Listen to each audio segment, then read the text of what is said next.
కేసీఆర్, రేవంత్ రెడ్డి మధ్య మాట్లాడుకుంటున్నది. అసెంబ్లీకి రారు అని.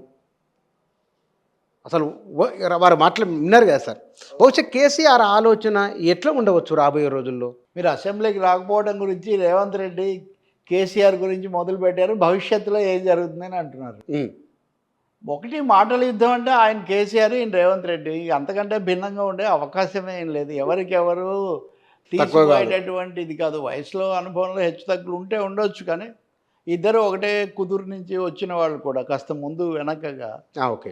రెండవది, తెలుగుదేశంలో ఉన్నప్పుడు కూడా రేవంత్ రెడ్డి కూడా తెలంగాణ వాదం అన్నదాన్ని చాలా బలంగా వినిపిస్తూ తను కాపాడుకునే ఒక ప్రయత్నం కూడా చేశారు. వాస్తవం చెప్పాలంటే తెలంగాణ తెలుగుదేశం పేరుతో. అప్పుడు ఇక్కడ తెలుగుదేశంలో తెలంగాణ తరఫున రేవంత్ రెడ్డి, ఆంధ్రప్రదేశ్ తరఫున పయ్యావులు కేశవులో లేకపోతే ఇంకొకరో చాలా హోరాహోరీగా ఆ పార్టీలో. ఇదంతా రాజకీయ పార్టీలకు, పాలక పార్టీలకు, నాయకులకు సర్వసాధారణం అనుకోండి. కాకపోతే ఈ మధ్య అది మరి కొంచెం శృతి మించిందా అనే ఒక సందేహం వచ్చింది మొన్న రేవంత్ రెడ్డి అన్న తర్వాత.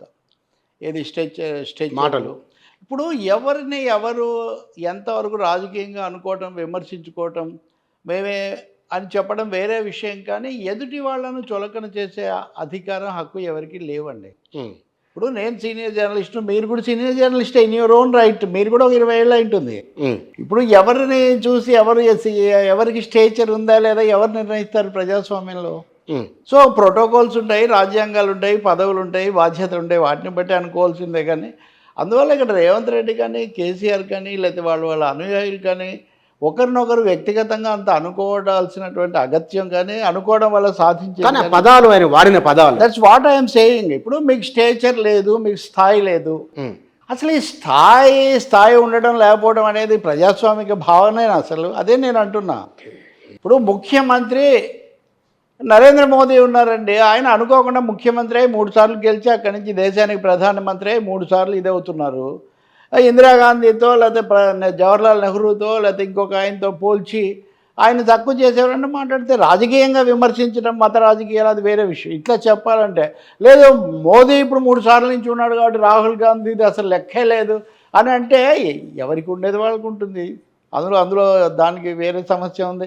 కాబట్టి ఎప్పుడైతే మీరు స్థాయి అనే విషయం, అలాగే మీరు ఆంధ్రప్రదేశ్కి వెళ్ళండి. ఇప్పుడు జగన్మోహన్ రెడ్డి సైకో మనిషే కాదు అని చంద్రబాబు అన్న, చంద్రబాబు నాయుడు అని ఆయన చాలా నక్క లాంటి వాడు, లేదా ఎత్తుగడలు, కుయుక్తులు అని వాళ్ళన్న ఒకరినొకరు గౌరవించుకోలేకపోవటం ప్రాథమిక ప్రజాస్వామ్య సంస్కృతి లేకపోవటం అంతే. ఇందులో ఒకరు ఎక్కువ అన్నారా, ఒకరు తక్కువ అన్నారా, ఈ చర్చ శుద్ధదండగా. ప్రజాస్వామ్య సంస్కృతి ఉంటే మామూలు మర్యాదలు, సాధారణ మర్యాదలు పాటిస్తే ఈ సమస్య ఉండదు. కానీ కేసీఆర్ అసెంబ్లీకి రాకపోవడం పైన వచ్చిన వార్తనే, ఆయన రాకున్న వార్తనే అవుతున్నది తెలంగాణ ఉద్యమంలో. దీన్ని ఒక్క మాట చెప్తాను నేను కొంచెం కొనసాగించి. ఈయన స్థాయి అన్నాడని ఆయనేమో స్ట్రెచ్చరు అన్నారు. ఈ వార్త వాళ్ళు ఒక ఫుల్ పేజీ రాసి నాకు రేవంత్ రెడ్డి ఎక్కువ ఇన్సల్ట్ చేశాడా లేకపోతే వాళ్ళు ఎక్కువ చేసుకున్నారో నాకు సందేహం కలిగింది.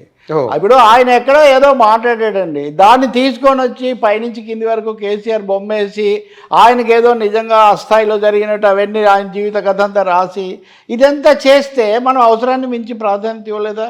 పోనీ రెండో రోజు ఆ పత్రికలో ఏం లేదు అంటే వాళ్ళు ఆశించిన వాళ్ళు దాని నుంచి ఒక మైలేజ్ హైప్ ఎంత వస్తుంది అనుకున్నారో అంత రాలేదు. రాకపోగా మనం జరుగుతున్న చరిత్రే మనకు చాలా కనువిప్పుగా ఉంటుంది.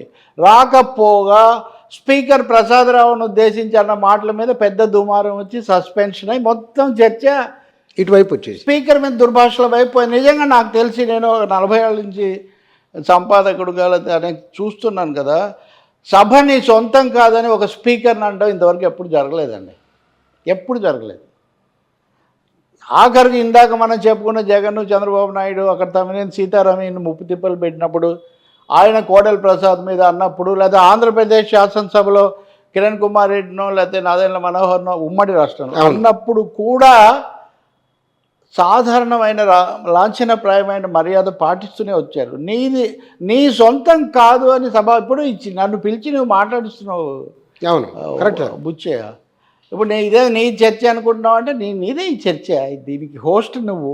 అవును, దీన్ని ప్రసారం కాబట్టి నేను అంటుంది ఏంటంటే ప్రజాస్వామ్య పద్ధతులు, సాధారణ సంబంధాల్లో ఉండాల్సిన మర్యాదలు మనుషులు పాటిస్తే, వాళ్ళకంటే మేము ఎక్కువ మాకంటే వాళ్ళు తక్కువ అనుకోవడం మానేస్తే ఈ సమస్యలు చాలా వరకు పరిష్కారం అవుతాయి. అనవసరం ఇవి, ప్రజలేం పట్టించుకోరు వీటిని. పట్టించుకోరు కదా. ప్రజలు అస్సలు పట్టించుకోరు. ఇద్దరిని తిట్టుకుంటారు ప్రజలు, ఇద్దరిని అనుకుంటారు. సానుభూతి కూడా వస్తుంటుంది ఒక్కోసారి. అన్నిసార్లు అంటే ఏమంటారు, ఇప్పుడు రేవంత్ రెడ్డిని రవ్వంత్ రెడ్డి అన్నారు అనుకోండి, సరైందేనా అది? నిజంగా నువ్వేమో ఆజానుబాహు అన్నాడు ఆయన. అంతే కదా. అందరూ మనం చూస్తుండగా దగ్గరగా మంచిగా పెరిగిన వాళ్ళే కదా, ఎదిగిన వాళ్ళే కదా వీళ్ళు. కాబట్టి అది శృతి మించకూడదు. ఆవేశం ఉండాలి, కార్యకర్తలను కాస్త ఉత్తేజపరచాలి, లేకపోతే ఉద్రేకపరచాలి అనేది ఉండొచ్చు. కానీ ఇంకోటి, నువ్వు ఇలా తిట్టావంటే నువ్వు ఇంతకంటే ఎక్కువ తిట్టావని నువ్వు మళ్ళీ వెనక నుంచి వీడియో తీసి నువ్వు వేస్తావు. ఎవరు తిట్టినవన్నీ కనుక వేస్తే అందరూ చెవులు మూసుకొని కళ్ళు మూసుకొని వెళ్ళిపోతారు. ఉపయోగం ఏముంది? కాబట్టి నేను అనుకుంటాను ఇది ఒక విచారకరమైన వివాదాస్పదమైన అధ్యాయం. దీన్ని ముగించడం చాలా మంచిది. ముగించారు కూడా ఇప్పటికే జనం. సార్, ఇక్కడ బీఆర్ఎస్ వాళ్ళు ఆందోళన చేస్తున్నారు కదా సస్పెన్షన్ పైన. ఇది నిజంగానే పబ్లిక్ది ఈ విషయంలో ఇందాక మీరు అన్నారు, బీఆర్ఎస్ ఎట్లా జస్టిఫై చేసుకోగలదు? ఏం జస్టిఫికేషన్ లేదు. ఇప్పుడు వాళ్ళు నిజంగా నేను చెప్తున్నామంటే వాళ్ళే అధికార పార్టీకి ఇంకొక ఆయుధం ఇచ్చారు. మా ముఖ్యమంత్రిని, మా పెద్ద ఆయన్ను మీరు అన్నారు అన్న దాని మీద చాలా హైప్ తీసుకురావాలి అని వాళ్ళు ఆశించి, ఇందాక నేనంటూ నిలువెత్తి చిత్రపటం వేసి ఇవన్నీ చేస్తే, రెండో రోజున మాట తూలితే మళ్ళీ తీసుకోలేమంటారు కదా. స్పీకర్ అంటే హౌస్ అండి, ఎవరైనా స్పీకర్గా ఎవరున్నా సరే. కాబట్టి దాంతో ఒక విధంగా అది స్వయంకృతాపరాధం అయిపోయింది. అది వాళ్ళు మైలేజ్ తీసుకోవాలనుకున్నది కాస్త డ్యామేజ్ అయిపోయింది. ఈ డ్యామేజ్ నుంచి బయటపడడం కోసం 2 రోజులుగా మీరు చూడండి, ఈరోజు కూడా హరీష్ రావు గారు సభకు మేము మనవి చేస్తున్నాము, సభాపతి అంటే మాకు ఎక్కడ లేని గౌరవం ఉంది, ఇవన్నీ కూడా చెప్పుకోవాల్సి వచ్చింది. కాబట్టి ఎప్పుడూ ఎత్తులు పై ఎత్తులు, అపాయంలో ఉపాయాలు, ఎదురుదాడులు, బెడిచి కొట్టడాలు ఇవన్నీ ఉంటాయి. సమస్యల మీద, అంశాల మీద, విషయాల మీద, విధానాల మీద కేంద్రీకరిస్తే ఈ సమస్య రాదు. కేసీఆర్ శాసనసభకు రాకపోవటము ఆ అంశం, దాన్ని మీరు అడిగారు. ఎందుకు రావడం లేదు? నిజంగా ఏముంది? నేను చాలా ప్రభుత్వాల్లో చాలామంది ఎన్టీఆర్ కంటే వీళ్ళకి గ్లామర్ ఎక్కువ ఉన్నాయి. ఎన్టీఆర్ సభకు రాలేదు, తర్వాత ఏదో తనను అవమానించారని బయటికి వెళ్ళారు, కానీ సభకైతే వచ్చారు. నేను ఒక మాట చెప్తాను మీకు. రామారావు 83లో పోటీ చేసినప్పుడు చాలామంది ఏమనుకున్నారంటే, గెలిస్తేనే సభకు వస్తాడు, లేకపోతే సినిమాలు చేసుకుంటాడని అందరూ అనుకున్నారు. ఎన్నికలు ముగిశాక ఎన్టీఆర్ కీలకమైన ప్రకటన చేశాడు. గెలిచినా వస్తాను, లేకపోతే ప్రతిపక్షంలో కూర్చుంటాను అని ఆయన స్పష్టమైన ప్రకటన చేశాడు. ఆయన 89 నుంచి 94 వరకు చివరిలో కొద్ది రోజులు తప్ప సభను ఆయన ఏమీ బహిష్కరించలేదు, సభలోకి వచ్చాడు. చంద్రబాబు నాయుడు వీళ్ళందరికీ నాయకుడు, సీనియర్ ముఖ్యమంత్రి, ఆయన సభకు వచ్చాడు. జగన్మోహన్ రెడ్డికి ఆయనకి ఎంత జరిగినా కానీ, ఇప్పుడు జగన్ రావడం లేదు కానీ, అక్కడ జగన్ అయినా ఇక్కడ కేసీఆర్ అయినా, తమిళనాడులో జయలలిత ఆమె వస్తుంటే వీళ్ళు అవమానించారు అనే ఒక విధమైన దాంతో ఆమె మానేశారు. కాబట్టి ప్రత్యేక సందర్భాల్లో తాత్కాలిక స్పందన వేరే విషయం, కానీ అసలు సభలకు ఎన్నికై మేము సభలకు రాము అనడం అది ఏ విధమైన ప్రజాస్వామ్యం? ఇంకా ప్రజల తీర్పుకు ఉండేటటువంటి విలువ ఉంటుంది. మాట్లాడగలిగిన వాళ్ళు అందులో, ఇప్పుడు మాటల మాంత్రికులు అని ముద్ర పొందిన వాళ్ళు సభకు వచ్చి ఆ మంత్రాలు ఏవో వినిపిస్తే ఎక్కువగా ప్రజలను మంత్రముగ్ధులను చేయొచ్చు కదా, సభకు రాకుండా. అంటే ఏమైపోయిందంటే ప్రజాస్వామ్యంలో వీళ్ళు ప్రజాస్వామ్యం ద్వారా ఎన్నికైనప్పటికీ ప్రజాస్వామ్యం కంటే అన్నిటికంటే కొంచెం అతీతులము అనే ఒక భావన పెరగడం వల్ల, దాన్ని జీర్ణం చేసుకోలేకపోవటం వల్ల, కంటికి నిద్రవచ్చునే సుఖంబగున రతి అనేది పద్యం ఉంటుంది. మానుషంబు గలట్టి మానుషికి శాస్త్రవుడకండు తనంత వాడు కలిగినని రామారావు శ్రీకృష్ణ పాండవ్యంలో దుర్యోధన చెప్తాడు. సో శాస్త్రవుడకండు తనంత వాడు, అక్కడ కూర్చుంటే వాడు తనంత వాడు కాదు, పైగా పైన కూర్చున్నాడు, ఎలా జీర్ణించుకుంటాం? దీని నుంచి బయటపడాలండి. Whether it is Jaganmohan Reddy, ఆయన 2000 గతసారి కూడా, అంతకుముందు ఇప్పుడంటే పోనీ ప్రతిపక్ష హోదా లేదు, వాదన చేస్తున్నాడు అనుకుందాం. 2014లో ప్రతిపక్ష హోదా ఉంది కదా. ఎస్, చంద్రబాబు నాయుడు 20 మందిని లాగేసినా ఇంకా 40 మంది సభ్యులు ఉన్నారు కదా. చంద్రబాబు సభకు ఆయన హాజరయ్యాడు, ఆయన అంత ఎందుకు కాలేదు తర్వాత.